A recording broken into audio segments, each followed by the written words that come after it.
اس سے پہلے سورہ طٰہٰ کی مختلف آیتوں کا خلاصہ پیش کیا گیا۔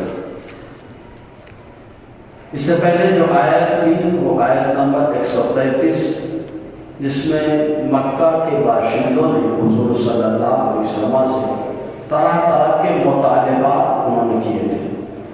اس کا ذکر ہوا، کبھی ان لوگوں نے پہلا یہ مطالبہ کیا کہ آپ آسمان اور زمین کے درمیان سیڑھی لگوا دیجیے تاکہ آدمی چڑھ کے جائے اور تحقیق کرنے کی واقعات آپ اللہ کی نبی ہے۔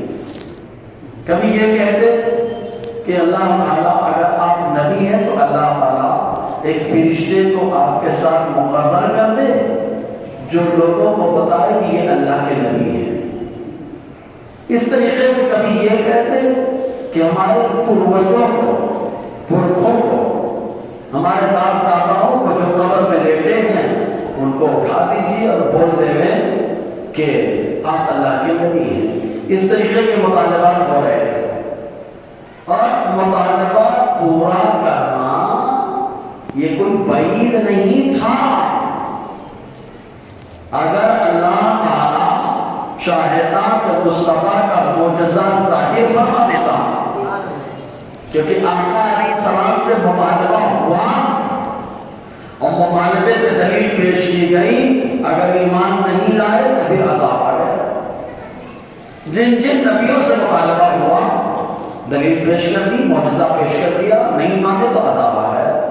ورنہ تو میرے نبی نے اللہ کے کرم سے اللہ نے ایسی شان عطا فرمائی کہ وہ شان جو کسی کے چاہنے سے عید کے دن 29 کے لیے نہیں نکلتا، رمضان کے لیے 30 کا نہیں نکلتا کسی کے چاہنے سے، لیکن مصطفیٰ چاہے تو برابر نکل جاتا ہے۔ مصطفیٰ کے چاہنے دو ٹکڑے ہوا، جب دو ٹکڑے ہو گیا تو نکلنا تو بدل سے اور آسان ہے۔ سمجھ رہے ہیں؟ لیکن ان کا جادو ہے۔ تو اگر سیڑھی آ جاتی بولتے جادو، فرشتہ آ جاتا ساتھ میں رہتا تو بولتے جادو ہے، پروجوں کو سجدہ کرتے تو بولتے جادو ہے۔ ورنہ تو میرے نبی نے جب بے جان کو سجدہ فرما دیا ہے، بے جان کو سجدہ فرما دیا، ان سے بلوا دیا، یہ تو پہلے جاندار تھے، صحیح ہے کہ نہیں؟ پہلے جاندار تھے، ان سے بدل چلو بلوا نہیں سکتا۔ تو یہ سب بات کا ذکر ہوا۔ ابھی آج کی جو آیت کریمہ ہے کفار مکہ، اس کے نزول کا بیک گراؤنڈ کا معاملہ ہے۔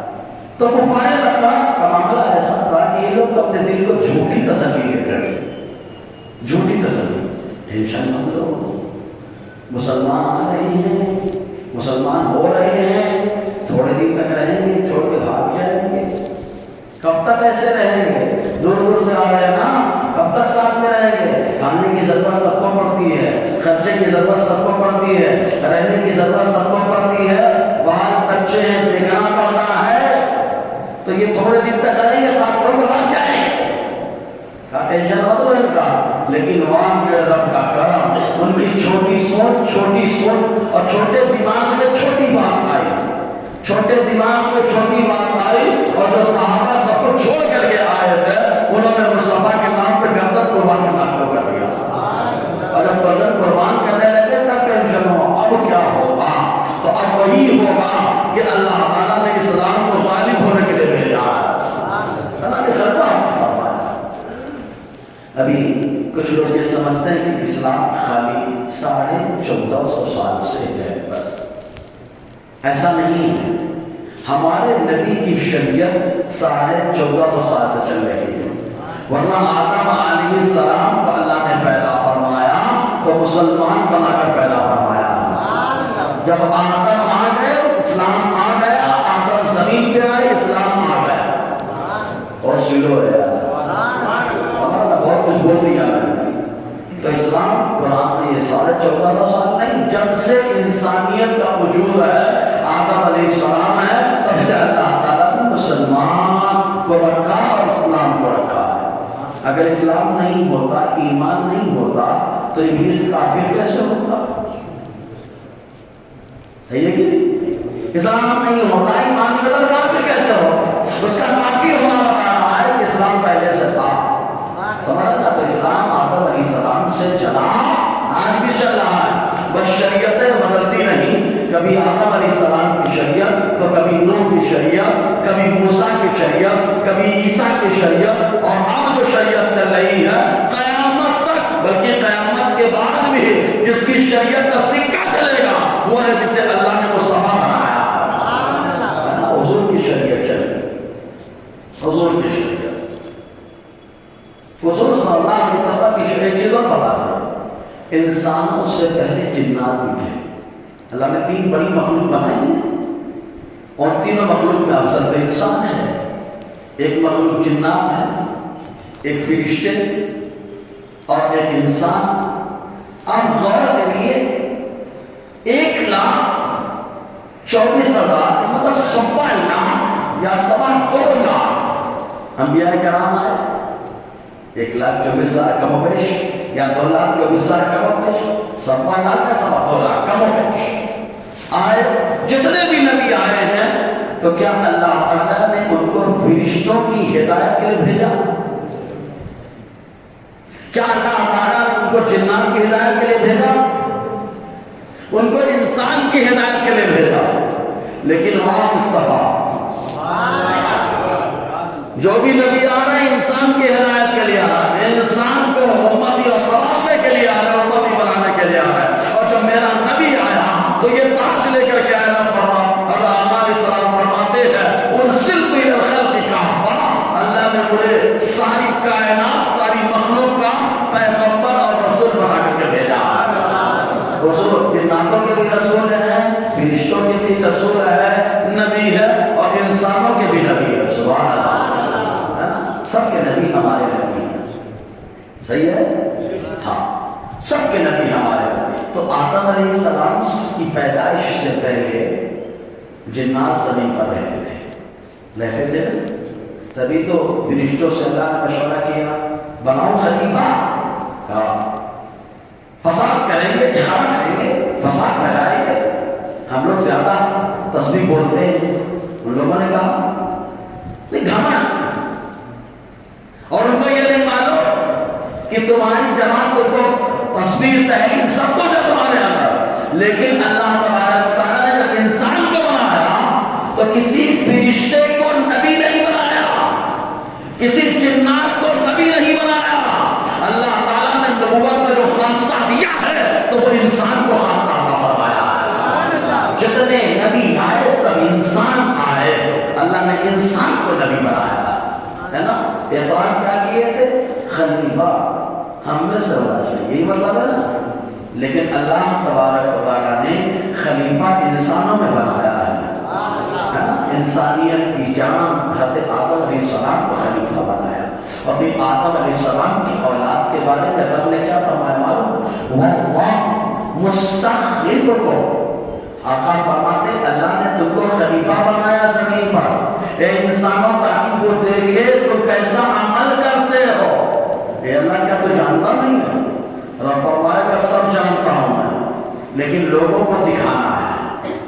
لوگ اعتراض کر رہے تھے نا، فساد کرے گا، جھگڑا کرے گا، اعتراض کا ان کو دکھانا ہے کہ تم تو صحابہ معصوم ہو، تم تسبیح و تحلیل کرتے ہو، لیکن ان کے پاس عقل ہے، خواہش ہے، جس کے باوجود خواہش کو کنارے لگا کر جب میری بات آتی ہے تو میرا ذکر کرتے ہیں، میرے بہنوں کی بات آتی ہے تو درود و سلام پڑھتے رہتے ہیں، سمجھے؟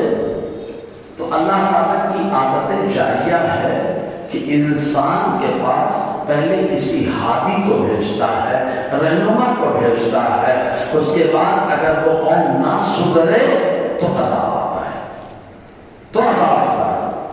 تو اگر مکہ کے باشندے یہ کہیں کہ یار ہمارے پاس اللہ کا عذاب آ جاتا اگر ہم ان پر ایمان نہ لاتے، اگر یہ نبی ہے ہم ایمان نہیں لا رہے تو ہم پر عذاب آ جانا چاہیے تھا۔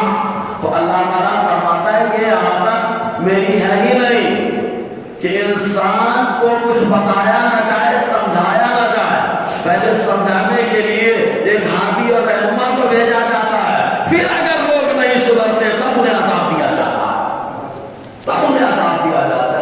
مکہ کے باشندے جانتے کیا کہتے تھے؟ یہ کہتے تھے کیا ڈرنے کی بات ہے، جیسے ہم یہاں خوشحال ہے وہاں بھی خوشحال رہیں گے۔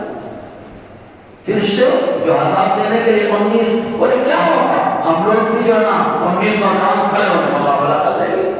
ان کو یہ نہیں معلوم ہے ایک اکیلے جبرائیل کا پاور اتنا ہے کہ حضرت لوط علیہ السلام کی بستی کو اٹھایا ایک ہاتھ پہ اور پوری بستی کو اٹھا کر پلٹ دیا۔ ایک فرشتے کا اتنا پاور کہ پورے خطے کو اٹھا دیا، ارے کوہ طور کو اٹھا دیا۔ ورفعنا فوقکم الطور، رب فرماتا ہے ہم نے تم پر کوہ طور کو اٹھایا۔ اے اللہ تمہیں اٹھایا، رب کی طرف سے حکم ملے گا کہ میں نے اپنے جبرائیل کو حکم دیا، جبرائیل نے کوہ طور کو اٹھایا۔ ارے ایک نبی ایک فرشتے کا اتنا پاور ہے کہ پہاڑ کو بھی اٹھانا ہے، سمجھ میں تو ان کا مقابلہ کریں گے۔ لیکن وہاں اتنے پاور والے فرشتے ہیں، پاور والے نبی کے پاس آ کے پاور لے رہے ہیں، تو اللہ تعالیٰ ارشاد فرماتا ہے وَلَوْ أَنَّا أَهْلَكْنَاهُمْ بِعَذَابٍ مِّن قَبْلِهِ، اور اگر یہ کہ ہم ان کو مکہ کے باشندوں کو ہلاک کر دیں عذاب کے ذریعے سے من قبلہ، پیغمبر کے آنے سے پہلے، لَقَالُوا، تو ضرور یہ کہتے ہیں رَبَّنَا، اے اللہ لَوْلَا أَرْسَلْتَ إِلَيْنَا رَسُولًا، تو نے ہماری طرف پیغمبر کیوں نہیں بھیجا؟ پیغمبر بھیجتا ہم ایمان لاتے، لیکن پیغمبر نہیں بھیجا، عذاب بھیج دیا، اور پیغمبر بھیجا تو اعتراض کر رہا ہے۔ فَنَتَّبِعْ آيَاتِكَ مِن قَبْلِ أَن نَّضِلَّ وَنَخْزَىٰ، تو ہم تیری آیتوں کی پیروی کرتے قبل اس کے کہ ہم ذلیل ہوتے، خوار ہوتے۔ سمجھ میں آیا؟ یعنی اگر حضور کی آمد سے پہلے عذاب آ جاتا تو کیا کہتے ہیں اے اللہ تمہیں کوئی سمجھانے والا نہیں بھیجا، ڈائریکٹ عذاب بھیج دیا، اور اب سمجھانے کے لیے مصطفیٰ کو بھیجا، تو اعتراض کر رہا ہے کہ نبی ہے کہ نہیں ہے، نبی ہے کہ نہیں ہے۔ ارے آقا علیہ السلام کے عادات و اطوار ہی، اخلاق و کردار ہی نہیں، حضور کا خاموش رہنا اور بولنا یہ بھی بتاتا ہے کہ یہ اللہ کے نبی ہے، اللہ کے نبی، کیونکہ حضور جب خاموش ہوتے ہیں تو بھی رحمت ہے، حضور جب بولتے ہیں تو بھی رحمت ہے۔ بہرحال تو اس طریقے کی وہ بات کرتے ہیں، اور یہیں سے اندازہ لگا انسان بڑا پیڑا چھیلو آدمی ہے، اپنا پیڑا چھیلو بولتے ہیں نا، پیڑا چھیلو آدمی ہے۔ بولے کیسے؟ بولے اگر کیا، اس میں حضور اشرف الفقراء بڑی اچھی مثال دیتے تھے۔ بولے باپ بیٹا ایک گھوڑے کے ساتھ جا رہا ہے، باپ نے اپنے بیٹے کو بٹھا دیا، وہ پیدل جانے لگا، تو دو آدمی راستے میں ملے، بولے عجب پاگل آدمی ہے، بیٹے کو بٹھا دیا، باپ پیدل چلا ہے، شرم نہیں آتی بیٹے کو، باپ پیدل چلا ہے، یہ گھوڑے پہ بیٹھ گیا ہے نا۔ تو اب آگے چل کے باپ بیٹھ گیا، بیٹے کو پیدل کر دیا، پھر دو چار لوگوں نے دیکھا کہ شرم نہیں آتی ہے، بیٹے کو پیدل کر دیا، باپ جو ہے سوار ہو کر کے چل رہا، پھر آگے گئے دونوں سوار ہو کر بولے شرم نہیں آتی ہے، ایک جانور پہ دو پیر رکھے، اور آگے گئے دونوں اتر گئے، پیدل لے کے جا رہے، بولے شرم نہیں آتی ہے، سواری موجود ہے، پیدل جا رہے۔ یہ ہے دنیا، ہر طریقے سے اعتراض کرتی ہے، اس لیے ہر اعتراض ہر سوال کا جواب نہیں دیا جاتا، بلکہ آقا علیہ السلام کے طریقے پہ کام کیا جاتا ہے، کام خود ہر سوال کا جواب ہو جاتا ہے، کام خود ہر سوال کا جواب ہو جاتا ہے۔ بہت سارے ایسے موقع آئے کہ مجبور ہو گئے مکہ کے باشندے حضور کو نبی ماننے، مجبور مانا کہ نبی ہے۔ یہودی ماں صفیہ رضی اللہ تعالیٰ عنہ بیان کرتی ہیں جب خیبر فتح ہوا، ماں صفیہ کون ہے؟ جب حضور کے نکاح میں آئی، حضور کی زوجہ بنی، ہم مومنوں کی ماں بنی۔ خبر ایک یہودی حیی ابن اخطب تھا جو سردار کا یہودیوں کا، ان کی بیٹی تھی۔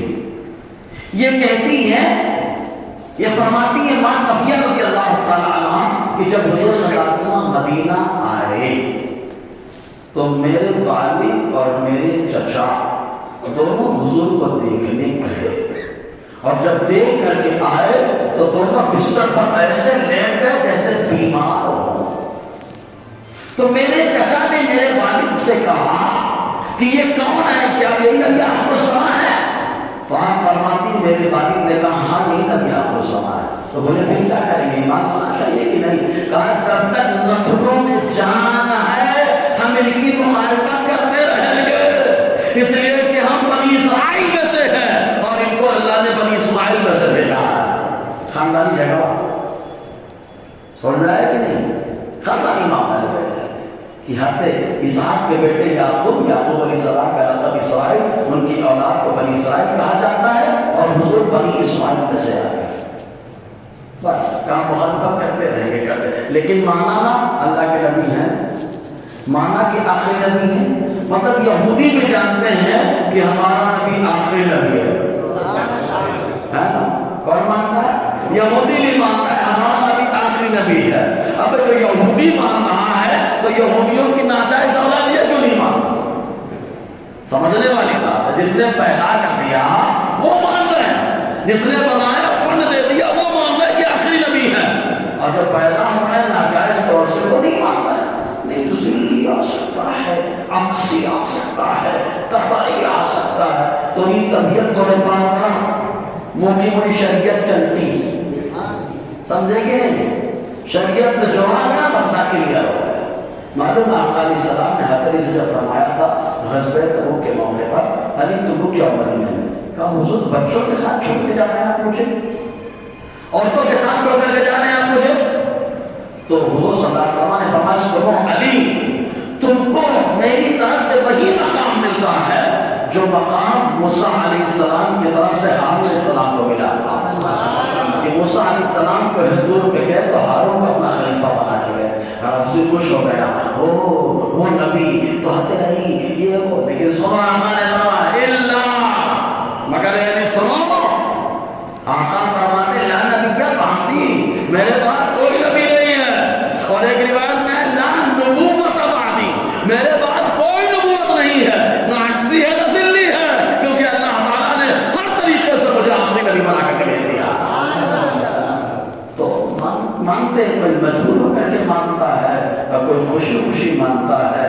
الحمدللہ ہم تو پیدا ہوئے اذان سنے تب مانا، بڑے ہوئے تب مصطفیٰ کا نام سنتے ہیں تب بھی مصطفیٰ کو آخری نبی مانتے ہیں، ہے نا؟ انشاءاللہ قیامت تک بعد قیامت بھی آخری نبی مانیں گے، ہمارا یہ عقیدہ ہے جی۔ تو اب ان لوگوں نے شرارت کی، اعتراض بھیج دیا، تو اب یہ اعتراض کر رہے ہیں کہ آسمان سے یہ ہونا چاہیے وہ ہونا چاہیے، اور نہیں بھیجتا تو یہ کہتے ہیں کہ کوئی پیغمبر نہیں آیا جائے، دونوں طرف سے۔ تو اللہ تعالیٰ فرماتا ہے قل، اے محبوب کہہ دو، کل متربص فتربصوا، اے مکہ کے باشندوں کو سنو، ہر کوئی قیامت کا انتظار کر رہا ہے، ہر کوئی قیامت کا انتظار کر رہا ہے، فتربصوا، تم بھی انتظار کرو، تم بھی انتظار کرو، کیوں؟ اس لیے کہ قیامت میں دودھ کا دودھ پانی کا پانی ہو جائے گا، ہے نا؟ کیوں؟ اللہ تعالیٰ کافروں سے فرمائے گا وَامْتَازُوا الْيَوْمَ أَيُّهَا الْمُجْرِمُونَ، اے مجرموں تم نے میرے محبوب کی عظمت پر پیرا نہیں بلکہ مخالفت کی ہے، گستاخیاں کی ہیں، کنارے ہو جاؤ، اور جو دیوانہ ہوگا مصطفیٰ کے ساتھ لواء الحمد کے نیچے ہوگا، مقام محمود پر ہوگا، اور جو نالائق مجرم ہوگا الگ کر دیا جائے گا، چھاڑ دیا جائے گا۔ تو اللہ تعالیٰ فرماتا ہے محبوب کہہ دو ہر کوئی قیامت کا انتظار کر رہا ہے، اے مکہ کے باشندوں تم بھی انتظار کرو۔ تو پھر یہ لوگ جب قیامت کی بات آتی تو بولنے لگے مرنے کے بعد بھی زندہ ہونا ہے، بولے سمجھ میں نہیں آتی ہے بات۔ کبھی کبھی کیا کرتے معلوم، ہڈی ٹوٹی پھوٹی ایک دم پرانی لیتے ہاتھ میں اور آ کے حضور سے کہتے من یحیی العظام وہی رمیم، یہ ٹوٹی پھوٹی ہڈیاں ان کو کون دوبارہ زندہ کرے گا؟ صرف اعتراض کرتے، تو اللہ تعالیٰ فرماتا ہے محبوب کہہ دو قل یحیی الذی انشأها اول مرہ، ارے دوبارہ وہی زندہ فرمائے گا جس نے پہلی بار پیدا فرمایا تھا۔ اور کوئی بھی چیز پہلی بار بنانا مشکل ہوتا ہے، دوبارہ تو سیمپل ہوتا ہے، صحیح ہے کہ نہیں؟ دوبارہ تو آپ کی نقل کر سکتا ہے، جب اللہ نے پہلی بار بنا دیا ہے تو دوبارہ تو بنانا بدرجہ والا آسان ہے۔ اور اگر کوئی اچانک والا کھڑا ہو جائے دہری یا ناستک کھڑا ہو جائے، بولے اچانک دو ذرے ٹکرائے پورا زمانہ پیدا ہو گیا، ہم کہتے ہیں پاگل کہ جو ذرے ہیں یہ کہاں سے آ گئے؟ یہ تو ذرے ٹکرائے تھے جس سے پورا عالم بن گیا، پوری دنیا بن گئی، تو یہ ذرے کہاں سے آ گئے؟ تو اللہ ناستک بھی خاموش ہوگا مجبوراً وہ کہے گا کہ ذروں کو جس نے پیدا کیا ہے اسی کو خدا کہا جاتا ہے، اسی کو خدا کہا جاتا ہے، ٹھیک ہے؟ تو اللہ تعالیٰ دوبارہ بنائے گا۔ اچھا ایک بات بتائیں، اللہ تعالیٰ کی قدرت کا اندازہ لگائیے، مٹی سے نہ انسان بنا ہے؟ ارے ہاں یا نا؟ کہ کوئی انسان سونے کا بھی ہے تو کہیں گے سونا بھی تو مٹی سے ہے، یہ بھی رب کی قدرت ہے کہ کوئی مٹی لوہا ہے، کوئی مٹی سونا ہے، کوئی مٹی چاندی ہے، کوئی مٹی ایلومینیم ہے، کوئی مٹی جو ہے لوہا ہے، الگ الگ انداز میں۔ یعنی یہ بھی تو رب کی قدرت ہے کہ جسے چاہا جو منصب عطا فرما دیا ہے، مٹی ہو۔ دیکھو اب انسان مٹی سے بنا ہے، جانور بھی مٹی سے بنا ہے کہ نہیں ہے؟ عناصر اربعہ پڑھے کہ نہیں؟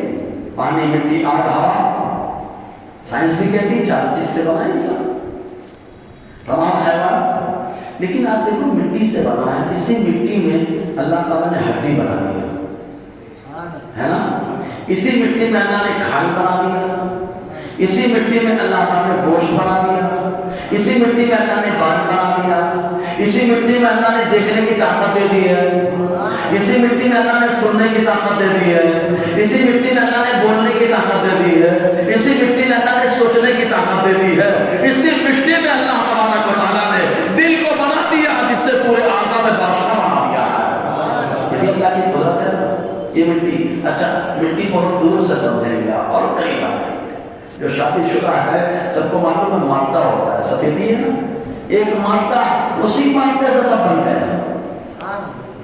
وہ مادہ اندر کون کام کر رہا ہے ماں کے پیٹ میں، وہ تو ڈاکٹر بھی مجبور ہو جاتا ہے سونوگرافی کرنا، اس کے بعد معلوم ہوگا قاتل اندر کون کام کر رہا ہے۔ کام وہ خلاق کائنات جس نے پہلے انسان کو بنایا، وہی پروردگار عالم ماں کے پیٹ کے اندر اس نطفے کو ایک انسانی جسم عطا فرما رہا ہے، انسانی جسم عطا فرمایا، اسی کے اندر پانی میں تیر رہا ہے۔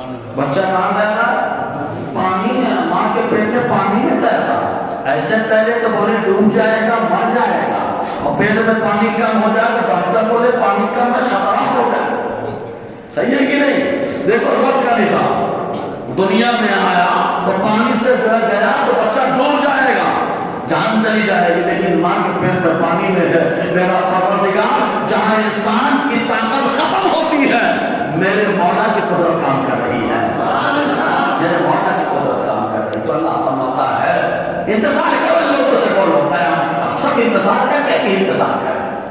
تو قیامت کا پاگل لوگ انتظار کرتے تھے، انکار کرتے تھے، قیامت والے کو دوبارہ سے لانا۔ اللہ تعالیٰ نے بہت ساری دلیلیں بھی پیش کرنا، سمجھے آپ؟ اصحاب کہا سبحان اللہ ہے نا، حضرت عزیر سبحان اللہ، حضرت عزیر کا کیا 100 سال رہے ماں کو موت کی آغوش میں، ان کا گلا تک تک مر گیا، سڑ گیا، ہڈیاں چمکنے لگی، قرآن میں ہے او کالذی مر علی قریۃ وہی خاویۃ علی عروشہا، قرآن کے اندر میرے پروردگار نے 100 سال کے بعد دوبارہ اٹھایا، فرمایا کب لبثت اے عزیر کتنا ٹھہرے؟ تو کہتے ہیں لبثت یوما او بعض یوم، ایک دن یا ایک دن سے کم۔ کیوں؟ اس لیے کہ 100 سال پہلے جب سوئے تھے سویرے کا ٹائم تھا، اب جب 100 سال کے بعد اٹھے ہیں تو شام کا وقت ہے، ادھر سورج نکل رہا تھا ادھر ڈوب رہا تھا۔ 100 سال کے بعد جو پروردگار حضرت عزیر کے بدن کو 100 سال محفوظ فرما رہا ہے، زمین کے اوپر اللہ نے ایک نبی کے جسم کو محفوظ فرما دیا، جب زمین کے اوپر 100 سال تک اللہ نے محفوظ رکھا تو میرا مولا اس بات پر قادر ہے کہ قبر کی آغوش کے اندر بھی نبی کے بدن کو سلامت فرمایا، سمجھے کہ نہیں آپ؟ سلامت فرمایا، یہ رب کی قدرت ہے۔ اچھا کچھ پاگل لوگ اس کو بھی اعتراض کرتے ہیں، نہیں نہیں کچھ مٹیاں ایسی ہیں کہ اس میں کیمیکل رہتا ہے جس کی وجہ سے بدن خراب نہیں ہوتا ہے، سمجھے کہ نعمے کا بازو والی مٹی ہے، بدن سڑ گیا یہ سلامت ہے، ادھر کیمیکل کیوں نہیں کام کیا؟ کہا میرے مولا نے جسم کی برکت سے جب نبی کا ولی کا جسم وہاں پہ چلا گیا تو اللہ تعالیٰ نے اس کو جنت کی کیاری بنا دیا ہے، اور جنت کی کیاری میں جو جاتا ہے اس کا بدن سلامت رہتا ہے۔ اچھا کافر کا گڑھا ہے جہنم کا، حدیث ہے پھر اللہ تعالیٰ جس کے لیے چاہے جو چاہے کر دے گے. صحیح ہے کہ نہیں؟ ماں کے پیٹ میں جب زندہ رکھ رہا ہے وہ مچھلی کے پیٹ میں زندہ رکھا ہے وہ قابل مطلق ہے. اچھا ایک چیز اور ہمارے پیٹ میں بچہ نہیں انسان ماں کے پیٹ میں ہوتا ہے کیڑے بھی تو رہتے رہتے کہ نہیں رہتے. وہ جو ماں کے جو پیٹ میں بچوں کے اکثر رہتا ہے بولے بچوں کے پیٹ میں کیڑا کریم کی گولی کھلاؤ تو جب کیڑا ہوتا ہے کیڑا سانس کہاں لے گا پیٹ میں تو بہت سارے اگر کہیں دب گیا تو مر جائے گا. لیکن وہاں میرا پروردگار وہاں بھی جب تک اس کی زندگی ہے میرا پروردگار روزی عطا فرما رہا. سمجھے کہ نہیں روزی عطا فرما یہ رب کی قدرت ہے. تو رب کی قدرت ایسے کہ انسان پہلے کچھ نہ تھا مٹی تھا اللہ نے انسان بنا دیا اس کے بعد قبر میں گیا اگر جس طرح جائے گا گل جائے گا ختم ہو جائے گا میرا مولا جب چاہے گا دوبارہ سے فرمائے گا دوبارہ سے فرمائے گا. جی اس پہ بہت سارے واقعات بھی موجود ہیں. سب سے آسان بات یہی ہے کہ جس نے پہلی بار زندہ فرمایا وہ دوبارہ زندہ فرمائے گا ہے نا. تو اللہ تعالیٰ فرماتا ہے. اچھا اس زمانے میں مکہ کے باشندوں کو قیامت کا یقین نہیں ہوتا تھا. آج کے زمانے میں دہریہ کو یقین نہیں ہوتا. دہریہ ناستک اس کو یقین نہیں ہوتا سمجھ میں نہیں آتا کہاں سے یقین ہوگا. اس پاگل کو غور کرنا چاہیے شادی شدہ ہے تو ماں کے پیٹ میں بچہ پیدا ہوا کہاں سے آیا کہاں سے آیا بولے نیچر نے کام کیا. نیچر نے کام کیا تو وہی مادہ باہر لا کے ڈال دے کہاں باہر ڈالا تو کچھ نہیں ہوتا. جب جگہ پہ جاتا تو ہی بچہ پیدا ہوتا. کہا یہی میرے پروردگار کا تو نظام ہے یہ تو نظام سمجھنا میرا پروردگار خالق ہے کریٹر ہے وہ سب دنیا کو پیدا فرمانے والا دوبارہ کہیں زندہ فرمائے گا. جی فَسَتَعْلَمُونَ جب قیامت میں آئیں گے تو اللہ تعالیٰ فرماتا ہے انتظار کرو میں کو کہہ دو ان قریب جان لو کہ من اصحاب الصراط السویق کے کون سیدھے راستے والا ہے. اور سیدھا راستہ ہمارے یہاں تو سیدھا راستہ تو لیکن سیدھا نہیں جاتا تو قرآن نے پہلے بتا دیا ہے صراط الذین انعمت علیہم سیدھا راستہ ان کا راستہ جن پر اللہ کا انعام ہوا ہے اللہ کی نعمت ان پر ہوئی ہے خاص. تو کہ نعمت تو ہمارے اوپر ہی ہے ورنہ یہ منہ پیچھے ہوتا ناک اوپر ہوتی آنکھ نیچے ہوتی تو نوالا اٹھاتا یہاں دیکھتا وہاں سنتا یہاں کھاتا. لیکن وہاں میرے پروردگار میرا شکر ہے بڑا اچھا چہرہ تمہیں عطا فرمایا بڑا پیارا چہرہ تمہیں دے دیا ہے. سسٹم دیکھو تو کوئی خامی نظر نہیں آتی ہے. یہ اور بات ہے کہ آنکھ میں خامی ہو تو بہت کچھ نظر آتا ہے. صحیح نہیں کہ نہیں خامی ہے جس کے اندر تو خامی ہے. سفید آئینہ پوری دنیا کو سفید دکھاتا ہے کالا آئینہ پوری دنیا کو کالا بنا دیتا ہے. صحیح ہے نا جی. تو اللہ تعالیٰ کی قدرت ہے اللہ تبارک و تعالیٰ خلاقی کائنات ہے تو اللہ نے یہ سسٹم رکھا ہے ہر چیز کا تو اس کا شکر ہے بے پناہ. تو کہا سیدھا ہم پہ انعام اللہ نے کیا کہا تمہارے اوپر انعام تو کیا کہ انسان بنایا اور اشرف المخلوقات کا تاج پہنا دیا ہے نا. وَلَقَدْ كَرَّمْنَا بَنِي آدَمَ ٹھیک ہے یہ تاج اللہ نے دیا لیکن خاص انعام انسانوں میں بھی کچھ ہے جس پر اللہ کا خاص احسان ہوا. کہا کون ہے کہا قرآن کہتا ہے انعم اللہ علیہ من النبیین سبحان اللہ والصدیقین والشہداء والصالحین جن پر اللہ نے انعام کیا وہ نبیوں کی جماعت ہے. معلوم یہ ہوا کہ نبی کے برابر امتی نہیں ہو سکتا کیونکہ امتی پہ عام نعمت ہوئی ہے اور نبیوں پہ اللہ نے خاص نعمت نازل فرمائی ہے.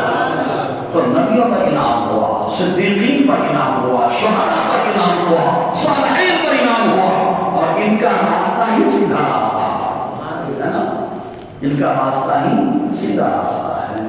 تو اللہ تعالیٰ فرماتا ہے معلوم ہو جائے گا کون سیدھے راستے والا ہے وَمَنِ اهْتَدَىٰ اور کون ہدایت پر ہے. اب آج کے دور میں دنیا اور ایک نظریہ اور چل رہا ہے.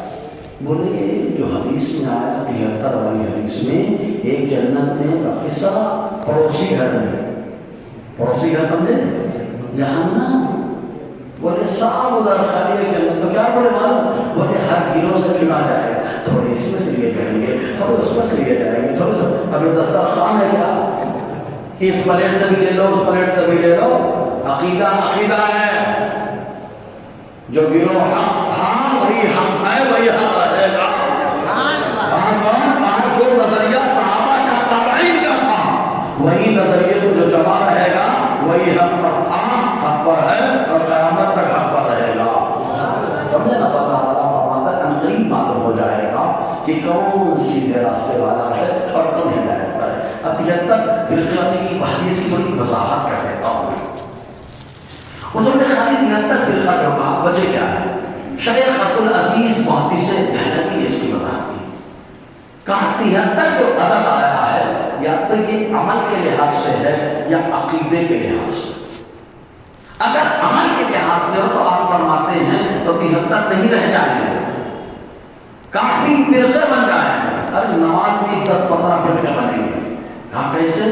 کہا دیکھو کچھ لوگ جو ہے نا خالی عید کی پڑھتے ہیں، ایک گروہ ہے کہ نہیں عید کی پڑھنے والا عمل میں، دیکھو عمل کی بات چل رہی ہے۔